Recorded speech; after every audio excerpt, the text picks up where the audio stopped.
श्राप क्या है, किस वजह से हमारे ऊपर आता है और कैसे उससे छुटकारा पाया जा सकता है। हालेलुया। या यूं कहिए कि श्राप क्या है और किन कारणों से हमारे ऊपर आता है और कैसे उससे छुटकारा पाया जा सकता है। आइए कुछ रेफरेंस हम लेंगे और वो है पहला तीमुथियुस 4 अध्याय 4 पद। क्योंकि परमेश्वर की सृजी हुई हर एक वस्तु अच्छी है और कोई वस्तु अस्वीकार करने के योग्य नहीं, पर यह कि धन्यवाद के साथ खाई जाए। हालेलुया। व्यवस्था विवरण 18 अध्याय और 9 से लेकर 14 पद। जब तू उस देश में पहुँचे जो तेरा परमेश्वर यहोवा तुझे देता है, तब वहाँ की जातियों के अनुसार घिनौना काम करना न सीखना। तुझ में कोई ऐसा ना हो जो अपने बेटे या बेटी को आग में होम करके चढ़ाने वाला या भावी कहने वाला या शुभ अशुभ मुहूर्तों का मानने वाला या टोना या तांत्रिक या बाजीगर या ओझों से पूछने वाला या भूत साधने वाला या भूतों का जगाने वाला हो, क्योंकि जितने ऐसे ऐसे काम करते हैं वे सब यहोवा के सम्मुख घृणित है। और इन्हीं घृणित कामों के कारण तेरा परमेश्वर यहोवा उनको तेरे सामने से निकालने पर है। तू अपने परमेश्वर यहोवा के सम्मुख सिद्ध बना रहना। क्या पढ़ा आपने यहाँ पर? पहला, मैं कुछ पापों को बता रहा हूँ जो हमें श्रापित करते हैं। पहला क्या है? तुम में से कोई ऐसा ना हो जो अपने बेटे या बेटी को आग में होम करके चढ़ाने वाला, भावी कहने वाला या शुभ अशुभ मुहूर्तों का मानने वाला, अभी बताने वाला हूँ, भविष्य बताने वाला और शुभ और अशुभ मुहूर्तों को मानने वाला, मुहूर्त को मानने वाला, ये भी एक पाप है जो हमें श्रापित करता है। ठीक। और या टोना या तांत्रिक या बाजीगर या ओझों से पूछने वाला। ठीक है। जो लोग ये पूछते हैं ये क्या करते हैं? इसके द्वारा अपने ऊपर पाप करते हैं और इसके द्वारा अपने ऊपर श्राप लेकर के, किसका? परमेश्वर का श्राप अपने ऊपर लेकर के आते हैं। ठीक है। और दूसरी बात, निर्गमन 20 अध्याय 12 पद। तू अपने पिता और अपनी माता का आदर करना। ठीक है। हमें क्या करना है? प्रभु की ये आज्ञा है, अपने माता पिता का आदर करना। ये 10 आज्ञा में से एक आज्ञा की तू अपने माता पिता का आदर करना। ठीक है। हमें अपने माता पिता का, और ये आज्ञा प्रभु यीशु मसीह ने भी पूरी किया। हालेलुया। माता पिता का आदर करना। तो यदि हम ये नहीं कर रहे हैं तो इस कारण से भी हम पाप करते हैं और हम श्राप की अधीनता में आते हैं। ठीक। फिर अगली बात, व्यवस्था विवरण 27 अध्याय उसका 19 पद। शापित हो वह जो परदेसी, अनाथ या विधवा का न्याय बिगाड़े। ठीक है। जो विधवाओं का या अनाथों का शोषण करता हो, उस पर अत्याचार करता हो या उसके भाग पर क्या करता हो? हड़पता हो, वो क्या है? श्रापित। ये श्राप की अधीनता में आता है। ठीक। अगली बात, व्यवस्था विवरण 27 अध्याय 20 से लेकर 23 पद तक। शापित हो वह जो अपनी सौतेली माता से कुकर्म करे, क्योंकि वह अपने पिता का ओढ़ना उघाड़ता है। सब लोग कहें आमीन। शापित हो वह जो किसी प्रकार के पशु के साथ कुकर्म करे। सब लोग कहें आमीन। शापित हो वह जो अपनी बहन, चाहे सगी हो चाहे सौतेली, से कुकर्म करे। तब सब लोग कहें आमीन। शापित हो वह जो अपनी सास के संग कुकर्म करे। तब सब लोग कहें आमीन। शापित हो वह जो किसी को छिप कर मारे। तब सब लोग कहें आमीन। ठीक है। अभी के लिखा है किसी पशु जानवर के साथ कुकर्म करे। मैं भी बीच में यूट्यूब पे देख रहा था कि एक बकरी के साथ किसी ने शादी करा है, बकरी के साथ। समझ रहे हैं आप?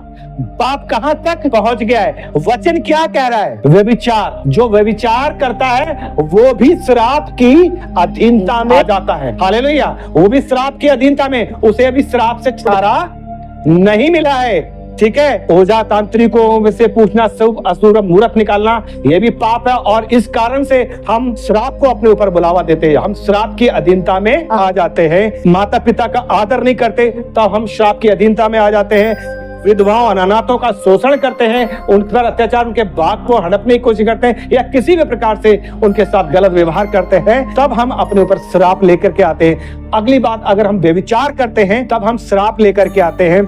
और दूसरी बात है, पहला यूहन्ना 3 अध्याय 15 पद। जो कोई अपने भाई से बैर रखता है वह हत्यारा है, और तुम जानते हो कि किसी हत्यारे में अनंत जीवन नहीं रहता। बैर रखना, हत्या करना ही पाप नहीं है, बैर रखना भी श्राप की अधीनता में हम आते हैं। अच्छा। और दूसरी चीज, एक और महत्वपूर्ण बात है और वो है जकरिया 5 अध्याय 3 और 4 पद। तब उसने मुझसे कहा, यह वह शाप है जो इस सारे देश पर पड़ने वाला है, क्योंकि जो कोई चोरी करता है वह उसकी एक ओर लिखे हुए के अनुसार मैल के समान निकाल दिया जाएगा, और जो कोई शपथ खाता है वह उसकी दूसरी ओर लिखे हुए के अनुसार मैल के समान निकाल दिया जाएगा। सेनाओं के यहोवा की यही वाणी है। मलाकी 3 अध्याय 8 से लेके 11 पद। क्या मनुष्य परमेश्वर को धोखा दे सकता है?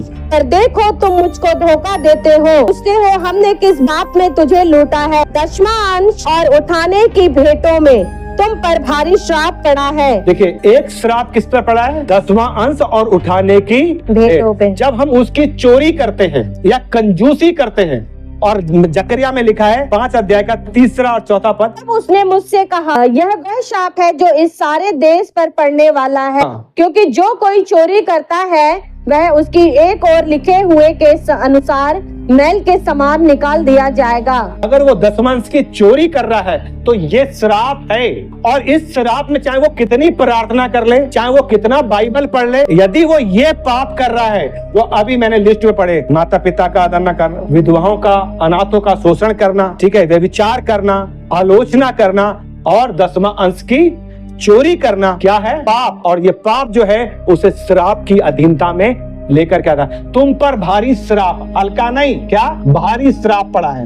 अब आप कितनी प्रार्थना करोगे? तो जब आपको श्राप से छुटकारा नहीं मिला तो आपकी प्रार्थना सुनी जाएगी? आप बताओ, श्रापित व्यक्ति की प्रार्थना सुनी जाएगी? सुनेगा? श्राप पड़ा है तो कैसे सुनेगा? इसीलिए तो पड़ा है। श्राप क्या है? जब हम परमेश्वर की आज्ञा को तोड़ते हैं और उसके विरोध में काम करते हैं तो हम पाप को जन्म देते हैं, और जब पाप हमारे जीवन में आता है तो वो श्राप लेकर के, ठीक है। और अगली बात, बाइबल के अलावा अगर हम किसी और चीजों पर मनन चिंतन करते हैं या दूसरी चीजों पर वो करते हैं, आइए पढ़ते हैं, लिखा हुआ है गलतियों 1 अध्याय उसका 8 पद। परंतु यदि हम या स्वर्ग से कोई दूत भी उस सुसमाचार को छोड़ जो हमने तुमको सुनाया है, कोई और सुसमाचार तुम्हें सुनाए तो शापित हो। ठीक है, यदि और कोई सुसमाचार पर विश्वास करें, एक सुसमाचार जो हमने तुम्हें सुनाया है, यदि कोई और बातों पर मन लगाता है, किसी और पर विश्वास करता है, तो वो क्या है? पर श्राप है, वो श्राप की अधीनता में है। और वचन में लिखा है,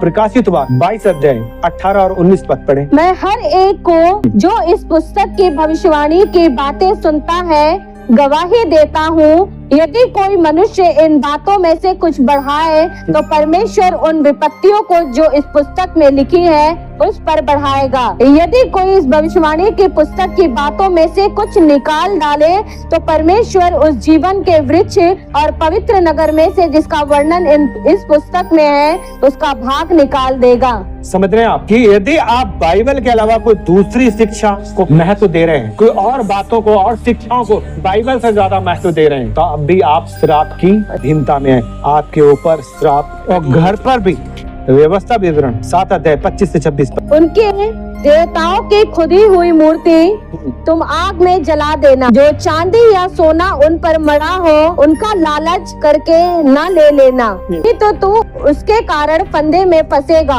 क्योंकि ऐसी वस्तुएं तुम्हारे परमेश्वर यहोवा के दृष्टि में घृणित है। ऐसी वस्तुएं, समझ रहे हैं ना? वस्तुओं में चाहे वो फोटो है, चाहे वो कैलेंडर है, चाहे वो किसी प्रकार की माला है, जो वस्तुएं, जब आपको प्रभु ने उस पाप की दलदल से निकाल लिया था तो फिर निकालने के बाद उन चीजों को अपने घर में नहीं रखना है। अगर आप रख रहे हैं तो आप श्रापित हैं, आपके ऊपर श्राप है। और ऐसा व्यक्ति किसके समान है? यिर्मयाह 17 अध्याय 6 पद। वह निर्जल देश अधमरे पेड़ के समान होगा और कभी भलाई न देखेगा। वह निर्जल और निर्जन तथा लोन छाई भूमि पर बसेगा। धन्य है वह पुरुष जो यहोवा पर भरोसा रखता है, जिसने परमेश्वर को अपना आधार माना हो। वह उस वृक्ष के समान होगा जो नदी के किनारे लगा हो और उसकी जड़ जल के पास फैली हो। जब धूप होगी उसको न लगेगी कि पत्ते हरे रहेंगे और सूखे वर्ष में भी उनके विषय में कुछ चिंता ना होगी। हालेलुया। नदी है हमारा प्रभु, जल है उसका वचन, और किनारे लगे हुए पेड़ हम जो हमेशा हरे भरे रहेंगे। हालेलुया। मैं और आप हैं। लेकिन यदि हम ये सब काम कर रहे हैं, मैंने ये कुछ पाप बताए हैं, जो हमें श्रापित करते हैं, जिनके कारण हमारे ऊपर श्राप आता है। लेकिन वचन क्या कह रहा है? प्रभु ने एक बात रखी हमारे सामने, व्यवस्था विवरण 30 अध्याय 19 पद। मैं आज आकाश और पृथ्वी दोनों को तुम्हारे सामने इस बात की साक्षी बनाता हूँ, मैंने जीवन और मरण, आशीष और श्राप को तुम्हारे आगे रखा है, इसलिए तो जीवन ही को अपना ले कि तू और तेरा वंश दोनों जीवित रहे। मैंने ये 4 चीज तुम्हारे सामने की है। अब तेरे ऊपर फैसला है। आपका फैसला आप लोग, आपका फैसला परमेश्वर नहीं लेगा। ठीक है, जीवन चुन ले या मरण चुन ले या आशीष चुन ले या श्राप चुन ले, लेकिन परमेश्वर कहता है क्या? मैं इसलिए तू जीवन ही को अपना ले कि तू और तेरा वंश दोनों जीवित रहे। जो कि परमेश्वर का वचन कहता है हमारे सामने आशीष और श्राप दोनों है। व्यवस्था विवरण 28 अध्याय। यदि तू अपने परमेश्वर यहोवा की सब आज्ञा तो मैं आज तुझे सुनाता हूँ, चौकसी से पूरी करने को चित्त लगाकर उसके सुने, तो वह तुझे पृथ्वी की सब जातियों में श्रेष्ठ करेगा। हालेलुया। सब आज्ञाएं, ठीक है। तो यहाँ पर लिखा है आशीष और श्राप। कैसे आपको आशीष मिलेगी? व्यवस्था विवरण 28 अध्याय को अगर आप पढ़ें तो यहाँ पर आप समझ सकते हैं। लेकिन श्राप किस कारणवश आ सकता है? आता है यिर्मयाह 17 अध्याय 5 और 6 पद पढ़े, क्या लिखा है? यहोवा यो कहता है, श्रापित है वह पुरुष जो मनुष्य पर भरोसा रखता है और उसका सहारा लेता है, जिसका मन यहोवा से भटक जाता है, वह निर्जल देश में अधमरे पेड़ के समान होगा। ये कुछ कारण बताए, लेकिन परमेश्वर का वचन क्या कहता है? इससे कैसे छुटकारा पा सकते हैं? क्योंकि इतना है, कहीं ना कहीं हमसे गलती होती है, कहीं ना कहीं चूकते हैं, श्रापित है। इस श्राप से हमें छुटकारा चाहिए, तो कैसे छुटकारा मिलेगा? वचन में लिखा है, नीति वचन 28 13 14 पर। जो अपने अपराध छिपा रखता है उसका कार्य सफल नहीं होता। जो अपने अपराधों को, जो भी अपराध आप परमेश्वर के विरोध में कर रहे हो, क्या करो? सबसे पहले छुटकारे के लिए प्रभु के सामने उसे अंगीकार। जो अपना अपराध छिपा रखता है उसका कार्य सफल नहीं हो, तो जो उनको मान लेता और छोड़ भी देता है और अपने पापों को छोड़ देता है, उस पर दया की जाएगी। उस पर दया की जाएगी।